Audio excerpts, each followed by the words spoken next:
it was about this was July, August, September, October when our dog brought up those remains. And it had to be from a smaller, whatever it was, creature. Our dog brought this first piece of a foot with the leg up to the, looked like up to the hip. When it had the entrails with it, that one.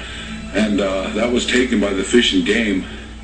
And when they left, our dog went down by the river somewhere and brought the other foot up. And that's the one we had, we kept, and we took pictures of it. We took a video of it, and it was down south of here, in that direction towards the river. And I said, it's not a bear. I said, this thing is walking upright. I said, just like a man. I said, the only thing, it's hairy, you know, but it's walking just like a man into the brush. It brought the this part of the body first, and the rib cage, and part of the backbone, some intestines, and some intestines that were still stuck to the backbone, and then the leg. It brought the leg that came all the way up to the hip. Well, the other one was the leg too. The other leg. Then when she called Fish and Wildlife, they came and they took it. And both of them couldn't identify it. Neither of the Fish and Wildlife officers couldn't identify it, so they said they were going to take it to town and get their supervisor to look at it.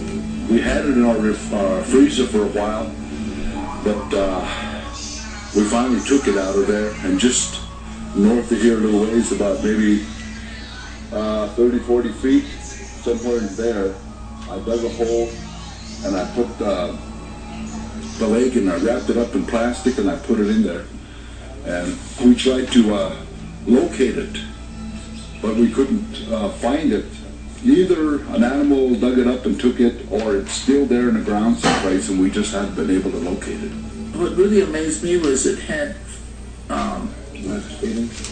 toenails like ours. Yes. You know, it never had claws. It didn't have no claws. And if you put it like this, looked like a human's nails, fingernails, or toenails.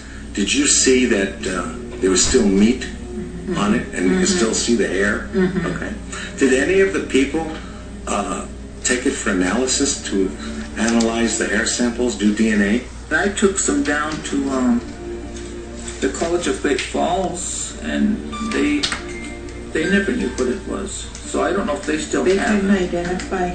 They couldn't identify it, and in the article they said they were going to identify it and put it on the next month's newspaper. But they never did. But they never did because they could never identify. There's nothing on record. That's the reason why they couldn't. We really don't know. We've had it taken to Great Falls, and they tried to analyze some of the hair and what was on her, but they still was unable to identify what it was. You know, everybody thinks it's an easy process, but it's not. We just went through this process with the hand.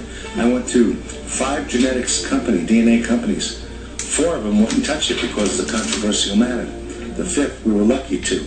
The first preliminary report came through, and it says it's not a human, not any known primate, or a bear on record.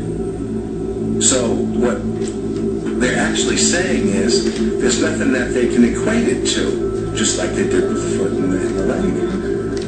It was really something, and I'll never forget when I saw the rest of my life. My big question is this: is it a new species that we don't know about? Well, look at that, Peter. Lisa. The neighbor. Get out of the road. What video is it?